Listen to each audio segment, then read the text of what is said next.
वैशाख मास महात्म्य 16वां अध्याय।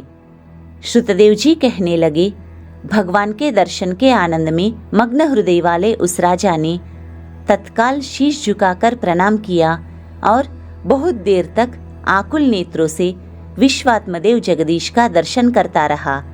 फिर चरण धोकर जल सिर पर धारण किया और बहुमूल्यवान आभूषण चंदन आदि से पूजन करने लगा। धूप, दीप, फूलमाला, नैवेद्य और आत्मसमर्पण आदि से विष्णु भगवान को प्रसन्न कर बोला कि हे निर्गुण विश्वमूर्ते, आपके चरणारविंद धन्य है।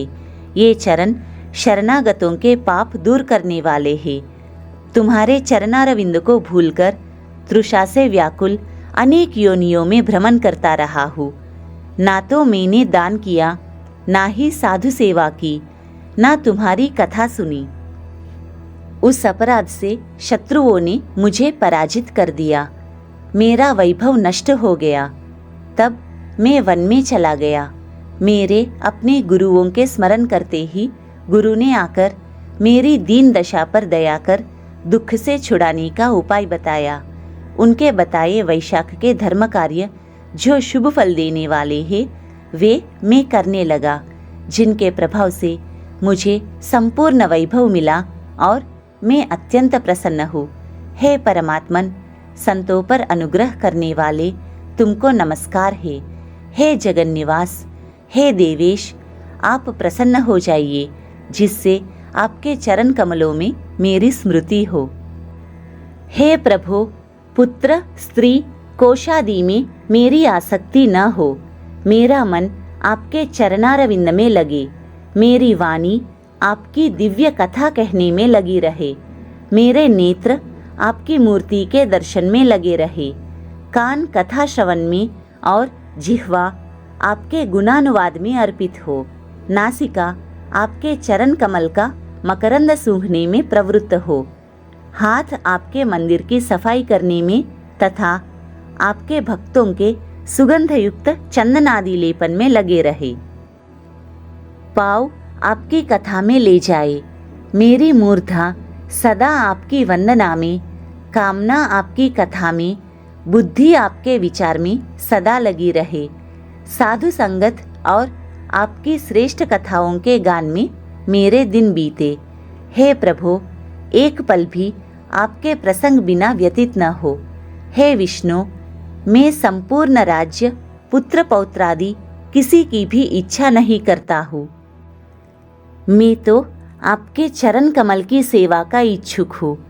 राजा की ऐसी स्तुति सुनकर भगवान प्रसन्न होकर बोले कि तुम पाप रहित, निष्काम मेरे भक्तों में श्रेष्ठ हो। 10 सहस्र वर्ष की तुम्हारी अवस्था हो। दिव्य धन संपत्ति, मेरी दृढ़ भक्ति और अंत में मेरी सायुज्यता मिलेगी। जो प्राणी तुम्हारी की हुई स्तुति करेंगे, मैं उन पर प्रसन्न होकर उन्हें निस्संदेह भक्ति और मुक्ति दूंगा।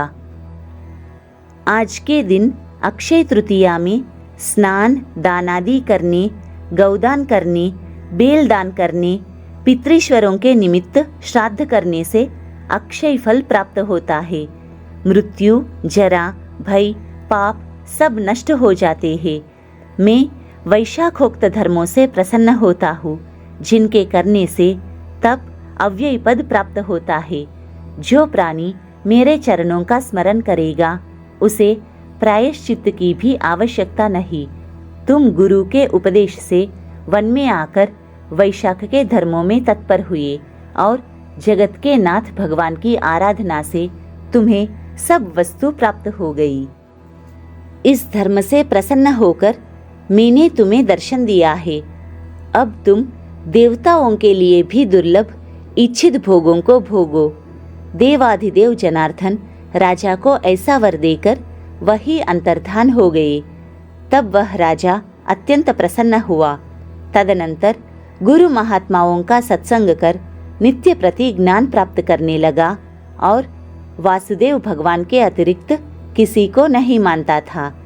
वैशाखोक्त सब धर्मों को बारंबार करने से पुत्र पौत्रादि की वृद्धि हुई और संपूर्ण मनोरथ को भोगकर अंत में चक्रपाणी विष्णु भगवान की सायुज्यता को प्राप्त हुआ। जो इस परम सुंदर आख्यान को सुनते और सुनाते हैं वे सब पापों से छूटकर विष्णु भगवान के परम पद को प्राप्त होते हैं।